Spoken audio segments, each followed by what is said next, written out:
How Biden's infrastructure funding will help the U.S. prepare for future climate disasters. As climate disasters become more costly, federal officials say they are reaching to use the money to reinforce America's infrastructure before those disasters strike. Biden's bipartisan infrastructure package, freshly signed by the president on Monday, contains funding to tackle drought, heat, floods, and wildfires. And while it does little to address the root cause of the climate crisis and to lower greenhouse gas emissions, the funding is intended to help make the U.S. more livable, even as disasters accelerate. It will take large-scale resilience and restoration to turn the tide on western wildfires, according to Bonnie. We're going to look a lot more holistically at forest health, expanding the number of acres that get treated with mitigation approaches, Hayes said. With the infrastructure funding, the Biden administration wants to vastly expand the approximately 3 million to 4 million acres of trees that are currently treated to prevent wildfires. That includes strategies like prescribed burns, clearing away invasive species of grass that act like tinderboxes to spread fire, and reforesting devastated areas. We want to double, triple, quadruple that, Hayes said. We're looking at a very significant multiplication of the size. For instance, the Forest Service spends upward of 50% of its budget fighting wildfires every year. Bonnie said Biden's massive climate and economic bill that's yet to be passed would be a game changer for the agency and what it can do to mitigate fires. That bill would allocate more than $20 billion for U.S. forest conservation and management, a large portion of which would go to preventing and fighting wildfires.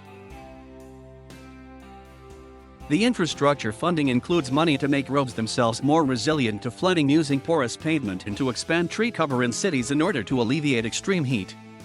It will also fund projects to deal with the West's historic, multi-year drought. The Department of the Interior plans to use the money to ensure reservoirs are stable and not leaking water and to fund desalination projects to make salt water drinkable. The Federal Emergency Management Agency will use most of the $6.8 billion it's receiving in the package to help communities deal with natural disasters, including flooding. We'll be able to reach more communities and we'll be able to provide additional technical assistance, said David Morstad, a FEMA Deputy Associate Administrator and the Senior Executive of the National Flood Insurance Program. Mitigation can mean a number of things, including elevating homes and buildings that have been struck repeatedly by flooding. FEMA can also use funding to offer buyouts to residents whose homes are being swallowed by rising sea levels. The dollars can be used for multiple purposes, Morstad said. Depending upon the community, buyouts may make more sense than in other communities. In some communities, elevation may make more sense than relocation.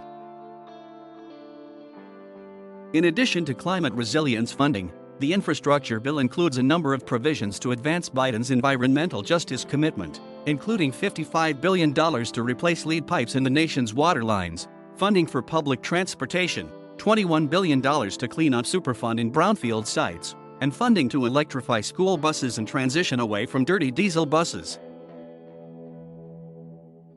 The bill also includes $7.5 billion to start installing a network of electric vehicle charging stations, although that figure is far short of what advocates had initially called for. Clarification: this story has been updated to note that FEMA will use money from the infrastructure package to prepare for and respond to a range of natural disasters.